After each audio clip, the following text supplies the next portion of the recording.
একটু ভক্ত সঙ্গ করেই সাধু সঙ্গ করে আমি চলে আসি, এটা উদ্দেশ্য। তাই মায়ার সংসার, আপনি যত কৃষ্ণ ভজনে এগিয়ে যাবেন এই মায়া আপনাকে পিছু টেনে ধরবে, যেতে দেবে না। মায়া হচ্ছে জটিলা, কাম হচ্ছে কুটিলা, অহংকার হচ্ছে আয়ান, আর ভক্তি স্বরূপিনী শ্রীমতী রাধা ঠাকুর রানী। আজকে কৃষ্ণ ভজন পথে যেতে যদি কেউ মিথ্যা বলে, সংসার থেকে যত বড় ছলনা করে মিথ্যা বলে কৃষ্ণ ভজনে এগিয়ে যাও, এতে কোনো অপরাধ নাই, পাপ নাই। রায়ধনী জানে আমার শাশুড়ি কৃষ্ণ বাদিনী, আমাকে ভজন পথে যেতে দেবেন না, কিন্তু জটিলা কুটিরাও কৃষ্ণ ভক্ত ছিলেন। আজকে শাশুড়ির সম্মুখে চাতুরালি করে বললেন যে আমি ভানু পূজা করতে যাব, আর ভানু পূজার চালনায় গিয়ে কানু পূজা করলেন। চলুন আমরা সকলেই সেই লীলা আস্বাদন করবো শ্রীমতী রায়ধনী সূর্য পূজা।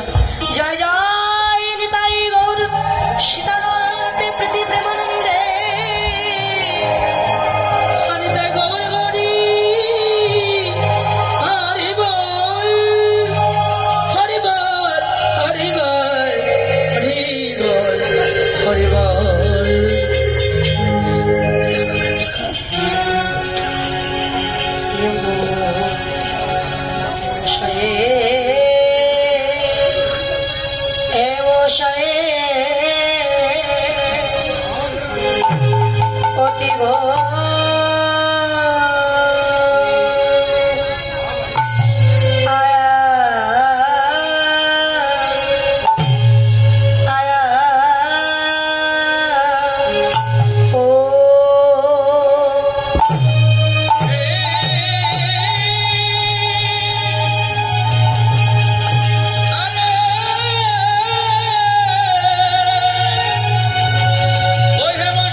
গোড়া পিড়িতে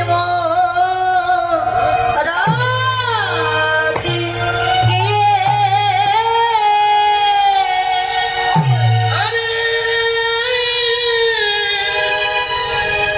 আরে কি বা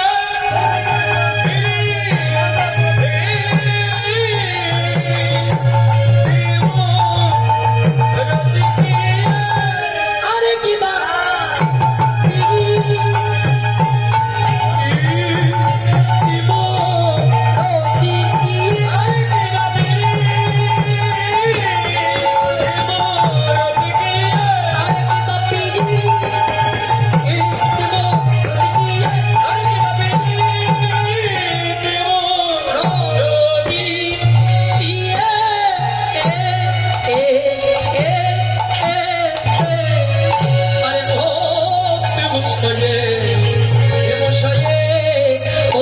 গোড়া গোড়ায়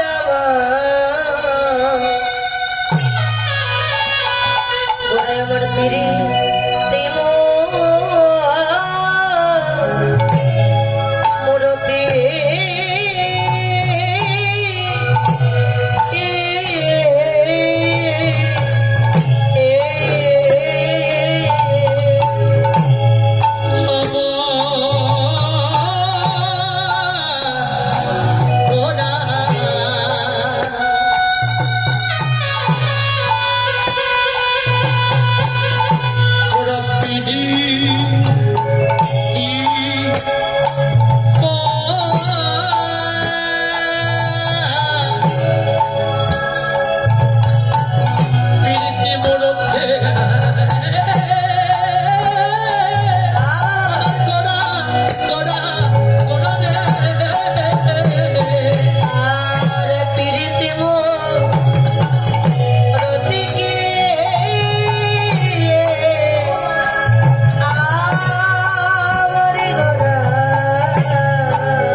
যিনি ঈশ্বর পরম কৃষ্ণ, সচ্চিদানন্দ বিগ্রহ, যিনি অনাদির আদি গোবিন্দাম সর্বকারণের যিনি কারণ, যিনি বৃন্দাবনে ছিলেন ব্রজেন্দ্র নন্দন কৃষ্ণ,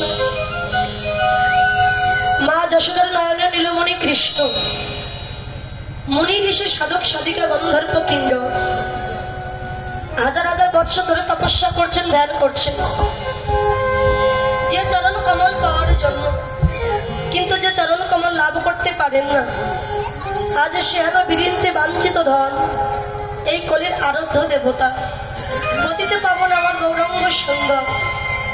আজ আমাদের মতো অত্যাচারী, পাপাচারী, বেবিচারী, দুরাচারী জীবের মলিন দশাকে দর্শন করে এই শ্রীধাম নদিয়া নবদ্বীপের মাঝে গৌর হয়ে আবির্ভূত হয়েছিলেন।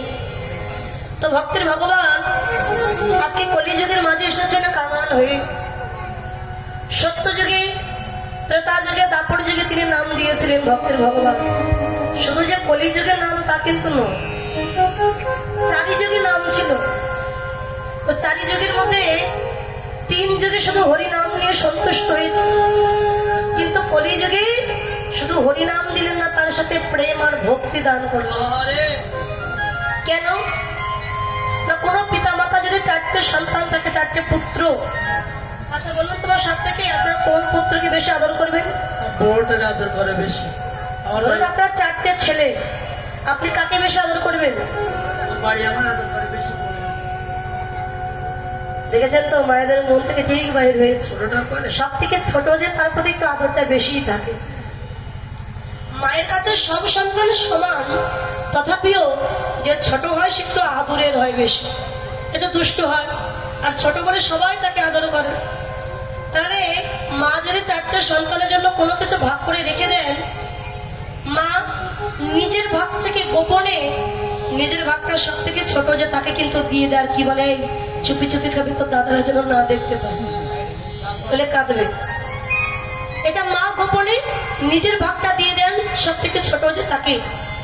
তাহলে ভগবান তার 4টে সন্তান, সত্য, ত্রেতা, দাপর, কলি, 4টে সন্তানের মধ্যে প্রভু আমার কি করলেন, চারি যুগে নাম দিলেন। কিন্তু দেখলেন সত্য, ত্রেতা, দাপরের চাইতে এই কলিযুগ সব থেকে ছোট। তো এই অত্যাচারী, পাপাচারী, বেভিচারী, দুরাচারী, এই অত্যাচারী জীবকে উদ্ধার করতে হলে শুধু হরি নাম দিলে কলিযুগ সন্তুষ্ট হবে না।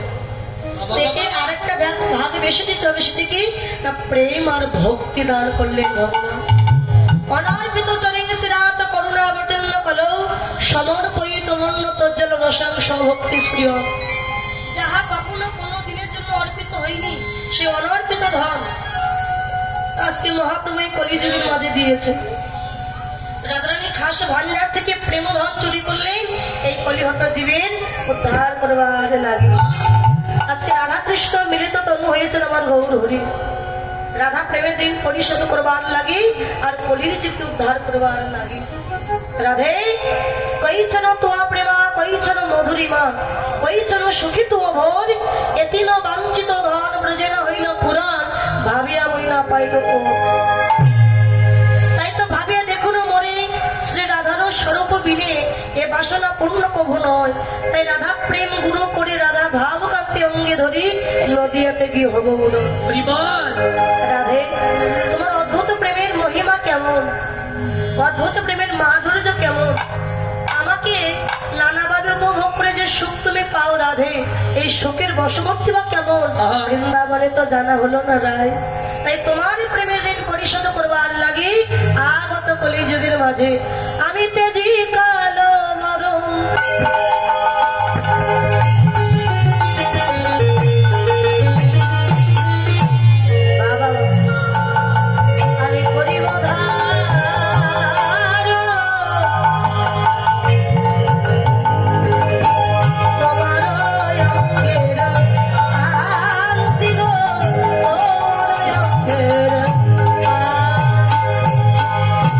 আমি তেজি কালো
ভেদাভেদ না করে যাকে পাবো তাকে বুকে জড়িয়ে ধরে আমি হরিনাম দিয়ে উদ্ধার করবো।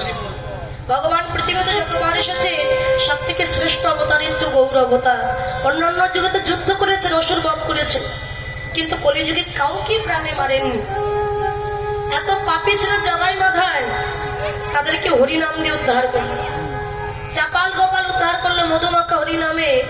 তাই বললেন এই কলির জীব, এদেরকে আমি অযাচিত ভাবে নাম বিলাবো, জীবের হাতে ধরে পায়ে পড়ে নাম বিলাবো। মহাপ্রভুর নামে উদ্ধার হয়েছিল আর কে? মলয় চাঁদ কাজী। বাবা, শুধু যে এই কলির জীব হরিনাম পেয়েছিল তা নয়, মহাপ্রভু যখন ওই যে ঝাড়খণ্ডের বন থেকে, ঝাড়খণ্ড হতে বনের পথ দিয়ে বৃন্দাবন যাত্রা করেছিলেন, বনের মধ্যে হিংস্র বাঘ সিংহ তারা কিন্তু মহাপ্রভুর রূপ দর্শন করে হিংস্রতা ভাব দূরীভূত হয়ে গিয়ে তারাও হরি বলে গৌর বলে তারাও কেঁদেছে। নবদ্বীপে আরেকজন ভক্ত ছিল মহাপ্রভুর, যার নাম ছিল সেন শিবানন্দ। এই সেন শিবানন্দ 64 মহতের মধ্যে একজন। সেন শিবানন্দ পণ্ডিত, ইনি মহাপ্রভুর একজন পারিষদ ভক্ত ছিলেন। শিবানন্দ পণ্ডিত তো প্রসাদ ভোজী ছিলেন। প্রসাদ ভোজী আলাদা, নিরামিষ ভোজী কিন্তু আলাদা। যারা নিরামিষ ভোজী হন শুধু নিরামিষ সেবা করে, আর যারা প্রসাদ ভোজী হন যাই সেবা করুক আগে ভগবানকে নিবেদন করুন। যদি একটু জলও সেবা করে আগে ভগবানের নিবেদন করবে, তারপরে জল সেবা করবে। শিবানন্দ পণ্ডিত প্রত্যেক দিন এই যেমন মন্দিরে রাধা মাধবকে পূজা অর্চনা করে ভোগ নিবেদন করে বাহিরে এসে দেখেন যেসব ভক্ত দাঁড়িয়ে থাকেন ওই ভক্তদের প্রসাদ দান করে প্রত্যেক দিন দুপুর বেলা, এই যেমন মধ্যাহ্নকাল। এখন শিবানন্দ পণ্ডিতের মন্দিরে ওই যে প্রসাদ দেওয়া হয়, ভক্তরা প্রত্যেক দিন আসে একটু প্রসাদ সেবা করার জন্য। আজও মন্দিরে প্রসাদ রন্ধন হয়েছে, ভোগ লাগানো হলো। তার বাড়ির সামনে রাস্তা দিয়ে যাচ্ছিল কুকুর, একটি পশু, যে না প্রসাদের ঘ্রাণ নাসিকায় লেগেছে। বাবা দেখবেন এমনি অন্যের কিন্তু একটা অন্যরকম ঘ্রাণ, কিন্তু অন্য যখন তুলসীর পাতা নিবেদন করে গোবিন্দের সেবায় লাগানো হয় সেটার অন্ন থাকে না, মহাপ্রসাদ হয়ে। এই যে হরিবাসরে আপনারা এসেছেন, এখানে প্রসাদের ব্যবস্থা করা হয়েছে। এখানে যে প্রসাদ রন্ধন করবো না কেন, সাদা অন্ন হোক বা খিচুড়ি প্রসাদ হোক, আপনি বাড়িতে এমন করে রন্ধন করে সেবা করবেন এমন স্বাদ কিন্তু হবে। নিরামিষ প্রসাদ ভগবানের সেবায় দিচ্ছে, আপনি বাড়িতে রান্না করবেন এমন স্বাদ হবে। আপনি বাড়িতে কত কিছু দিচ্ছেন কিন্তু এমন স্বাদ করতে পারছেন না কেন? যারা রন্ধন করছেন কৃষ্ণ নাম কিন্তু শ্রবণ করতে করতে রন্ধন করছে। এই যে মাইকের সাউন্ডটা যাচ্ছে, একটা কৃষ্ণ নাম শ্রবণ করলেও তো করছে কানে তারা। এই একটি নাম যে শ্রবণ করছে, কৃষ্ণ নাম শ্রবণ করতে করতে রন্ধন করছেন। রন্ধন করবার পরে ওই প্রসাদের উপরে একটা তুলসীর পাতা নিবেদন করে গোবিন্দের সেবায় যেই না ভোগ লাগানো হলো, আর ওই প্রসাদ তখন মহাপ্রসাদ হয়ে গেল। তারা ঘ্রাণটাই অন্যরকম, স্বাদই পরিবর্তন। কুকুরটা চিন্তা করছে, কুকুরদের ঘ্রাণ শক্তিটা বেশি। দেখবেন অপরাধী ধরবার জন্য ওই পুলিশের হাতে দেখবেন ওই গলায় শিকল বেঁধে কুকুরকে ঘুরি নেয় না, ঘুরতে থাকে কোথায় অপরাধী, কারণ তাদের ঘ্রাণ শক্তি বেশি। যে আশ্রয় দেয় কুকুরটা বুঝতে পারে কোন বেশ অপরাধী গেছে, তাই পুলিশ তো ওই গলায় শিকল বেঁধে ঘুরে কোথায় গেল সে অপরাধী। তা কুকুরটা ঘ্রাণ পেয়ে চিন্তা করছে এতদিন তো কত কিছু সেবা করেছে, কিন্তু এমন সুগন্ধিযুক্ত খাবার তো এর আগে আমি কোনোদিনই সেবা করছি। কোথা থেকে আসছে আর কার বাড়িতে রন্ধন হয়েছে আমি জানি। কুকুরটা গেছে, দেখছে মন্দিরে ভোগ লাগানো হয়েছে, ভক্তরা সবাই দাঁড়িয়ে আছে প্রসাদ সেবা করার জন্য। কুকুরটা চিন্তা করলো আমি যদি এখানে কিছুক্ষণ অপেক্ষা করি তাহলে আমাকেও বোধহয় একটু প্রসাদ দেবে। ভগবানের প্রসাদ সবাই সেবা করতে পারেন, সবার অধিকার আছে। কুকুরটা দূরে চুপটি করে বসে আছে। শিবানন্দ মন্দিরে ভোগ লাগিয়ে ভক্তদের প্রসাদ দিয়েছে। প্রসাদ দিয়ে দিচ্ছেন, দূরে একটা কুকুর বসে আছে। কুকুরটার কাছে গিয়ে বলছে, কি রে, প্রসাদ পেয়েছিস? কিন্তু সে তো আর মানুষ নয় যে হ্যাঁ কি না বল। প্রসাদ পাবি? আচ্ছা দাঁড়া, আমি দেখছি। মন্দির থেকে কলার পাতায় করে একটু প্রসাদ এনেছি। যেই না কুকুরটার সামনে দিয়েছে, কুকুরটা আনন্দে আত্মহারা হয়ে ওই গ্রাম যত নাসিকায় লাগছে আর স্থির থাকতে পারছে। আনন্দে ওই প্রসাদ সেবা করেছে। সেবা করে মনে মনে বলছে, আরে আজকে মহাপ্রসাদ সেবা করে আজ যেন আমার জীবন জন্মটাই ধন্য হয়ে গেল। সেবা করে চলে গেছে। পরদিন চিন্তা করছে, আজও যদি যায়, আজও আমাকে প্রসাদ দেবে। কুকুরটা আজও গেছে। আর শিবানন্দ দেখছে ওই কুকুরটাই এসেছে।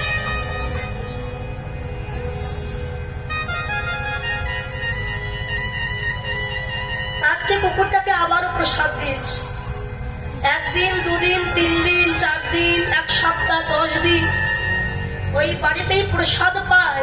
আর যেহেতু ওখানে সেবা পাচ্ছে, ওই বাড়ি থেকে কুকুরটার কোথাও যায়। কুকুরটার প্রতি শিবানন্দের একটা মায়া চলে এলো। আর শিবানন্দের প্রতি কুকুরটার একটি মায়া চলে এসেছে। ওই বাড়িতেই থাকে, প্রসাদ পায়। ভক্তরা যখন প্রসাদ, এঠো প্রসাদ রেখে চলে যায়, কুকুরটা দিয়ে ওই এঠো প্রসাদ সেবা করে।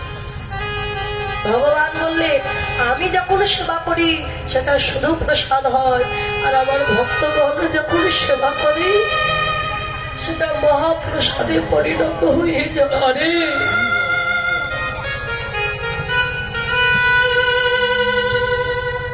এখন একদিন, দুদিন যায়, মাসের মাঝখানে একাদশী দিন তো এলো। মাসে কয়টা করে একাদশী মা? 2টা করে। শিবানন্দ চিন্তা করলেন, আজকে তো একাদশী, আর এই মন্দির তো আজকে অন্ন প্রসাদ দেওয়া হবে না, ফল প্রসাদ দেওয়া হবে। আর এই মন্দিরে যারা আছে, ছোট থেকে বৃদ্ধ বৃদ্ধা, সবাই একাদশী করে।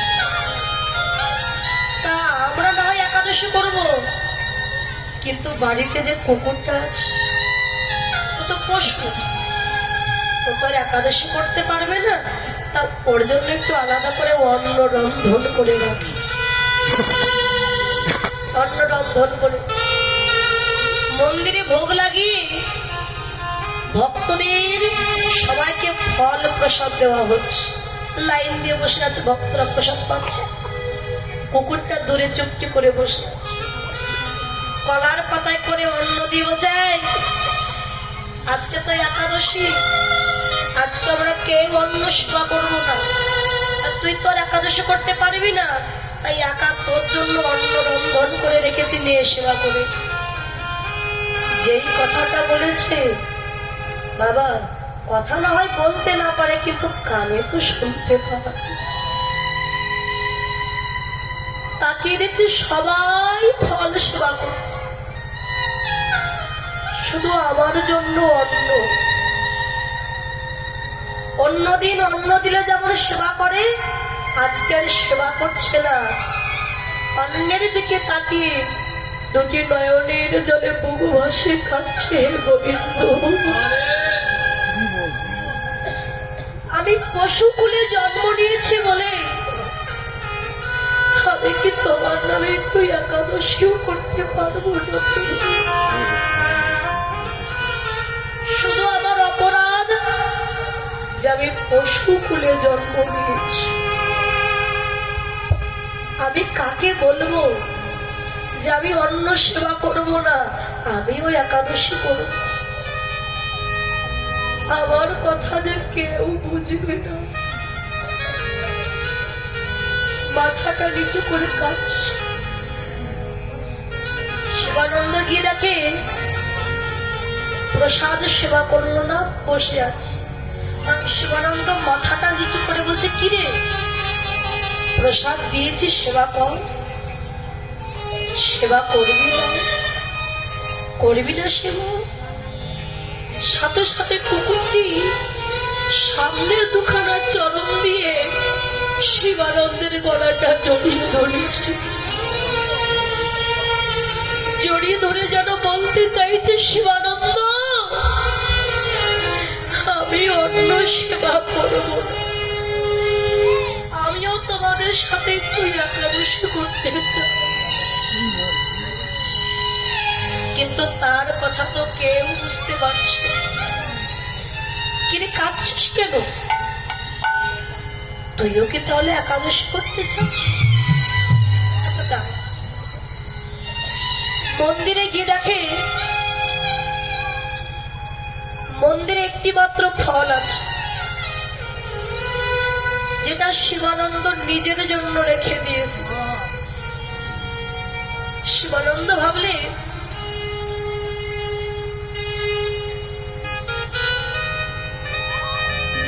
আজকে না হয় আমি নির্জনে উপবাস কাটিয়ে দেব, ফলটা আমি ওকে দেব। কলার পাতা এক পাশে অন্ন আর এক পাশে ফলটা দিয়ে বলছে, এই নে সেবা। শিবানন্দ দেখি কোনটা সেবা করে, যে ফল দিয়েছে কুকুরটা আনন্দে আত্মহারা হয়ে অন্নবাদ দিয়ে ওই ফলটাই সেবা করেছে। সেবা করে কুকুরটার মনে কত আনন্দ। শিবানন্দ বলে, ও বুঝতে পেরেছি, তুই তাহলে একাদশী করবার জন্য কাঁদছিস। ওরে মানব কুলে জন্ম নিয়ে আমরা অনেকে আছি একাদশী থাকতে পারি না, কষ্ট হয়। আর তুই পশু কুলে জন্ম নিয়ে তুই কিনা একাদশী করবি? ঠিক আছে, বুঝতেই যখন পেরেছি, একাদশীর দিন এলে তোকে আমি আর অন্ন দেব, তুইও একাদশী করবি। এখন মাস যায়, 1 মাস 2 মাস 3 মাস 4 মাস 1 বছর ওই বাড়িতেই থাকে। একাদশীর দিন এলে একাদশী করে, প্রসাদ পায়। বাবা একদিন ভক্তরা সিদ্ধান্ত নিলেন সবাই মিলে পুরী ধামে যাবে প্রভু জগন্নাথ দর্শন করতে। শিবানন্দ যাবেন। যে ঘর থেকে বাহির হয়েছে ও পশু হলে কি হবে, ও বুঝতে পেরেছে শিবানন্দ কোথায় যাচ্ছে। শিবানন্দের সামনে গিয়ে শিবানন্দের চরণ দুটি জড়িয়ে ধরেছে। এই কিরে, আমার চরণ জড়িয়ে ধরলি কেন? আমি যাচ্ছি পুরী ধামে জগন্নাথ দর্শন করতে, আমার চরণে ছেড়ে দে, তুই বাড়িতে থাক। ও কিছুতেই চরণ, তুই কি যাবি? ঠিক আছে, যদি যাস চল আমার সাথে। বলার সাথে সাথে কুকুরটা শিবানন্দের পিছু পিছু চলেছে। নদীর ঘাটে গিয়ে শিবানন্দ দাঁড়িয়েছে, অনেক ভক্ত দাঁড়িয়ে আছে, সবাই একসাথে নৌকায় করে পার হয়ে পুরী ধামে যাবে। শিবানন্দের সাথে ওই কুকুরটাকে দেখে অন্যান্য ভক্তগণ তো রেগে গেছে।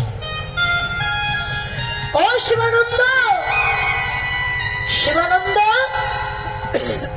তুমি যাবে, সাথে কুকুর নিয়ে যাবে নাকি? শোনো, যদি কুকুর নিয়ে যাও আমাদের সঙ্গে তোমাকে নিয়ে যাও, আর যদি কুকুরটাকে রেখে যেতে পারো তবে তুমি আমাদের সঙ্গে চলো। তখনকার সময় কুকুর বিড়ালকে স্পর্শ করে স্নান করতে হতো, খুব মেনে চলতো তখনকার মানুষ। এখন তো ঘরে ঘরে কুকুর বিড়াল পোষে। ওকে যদি রেখে যেতে পারো তবে আমাদের সাথে চলো, যদি না পারো তোমাকে নিয়ে যাব। শিবানন্দ বলে, ভাই ওই এতটা পথ আমার সাথে এসেছে, এখন যদি আমি ওকে রেখে যাই ও যে মনে বড় কষ্ট পাবে। অত কিছু বুঝি না, ওকে সাথে নিয়ে গেলে আমরা যাব না। শিবানন্দ ভাবলেন, ধর্মরাজ যুধিষ্ঠির যখন স্বর্গপথে যাত্রা করেছিলেন,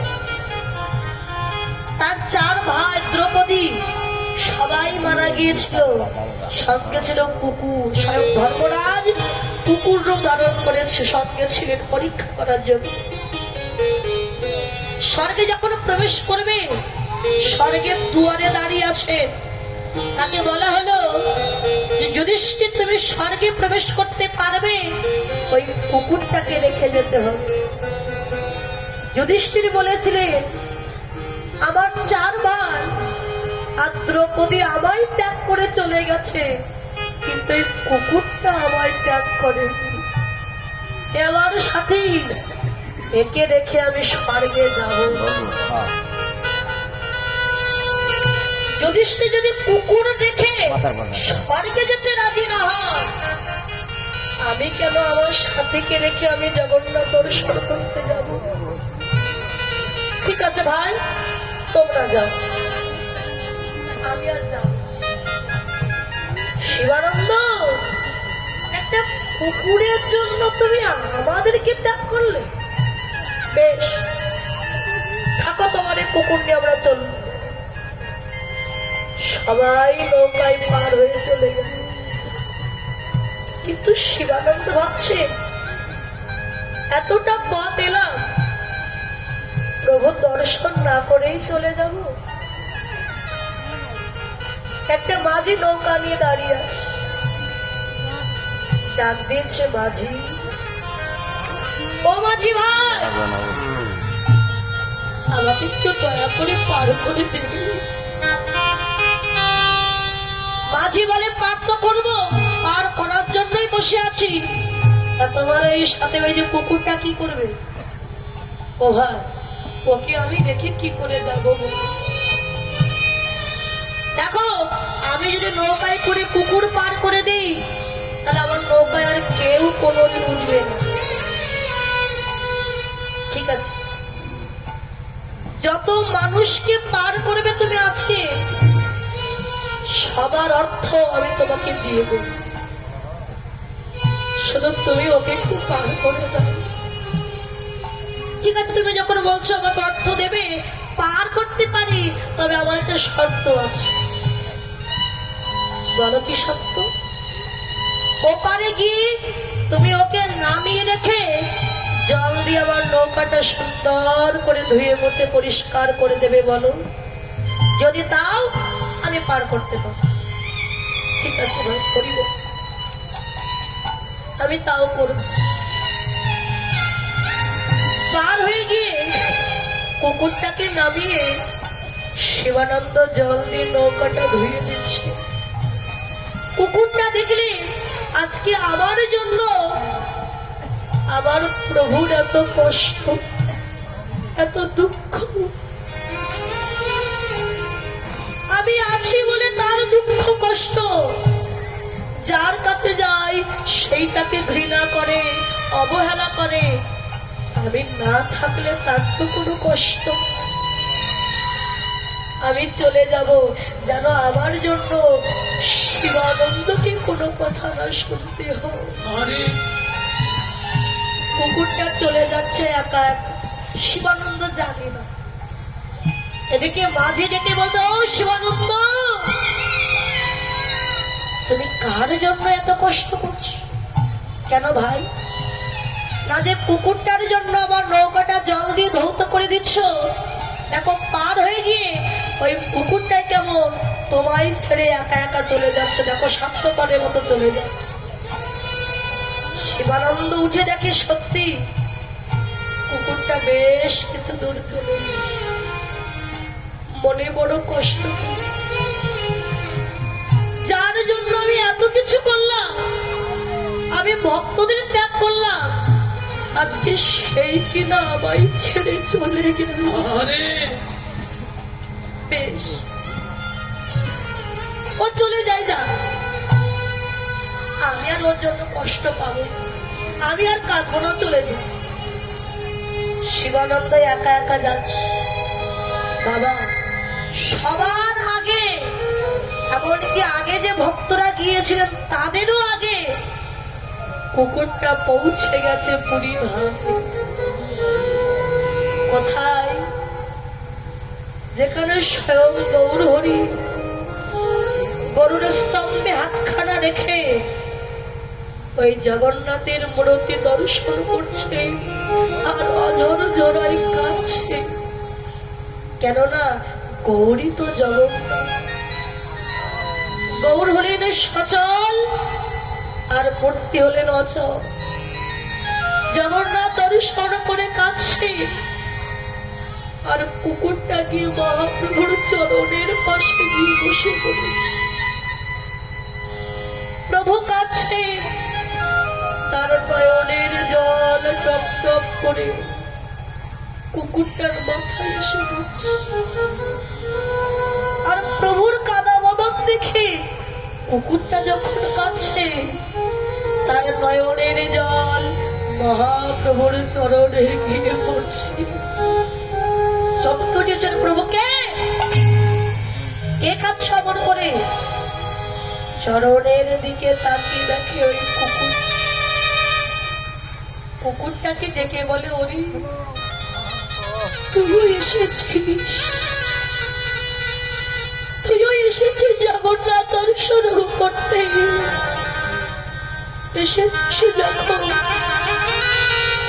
কাঁদছিস কেন রে? একবার কৃষ্ণ বল, একবার কৃষ্ণ বল। কুকুরটার সাথে সাথে মহাপ্রভুর চরণ দুটি জড়িয়ে ধরেছে।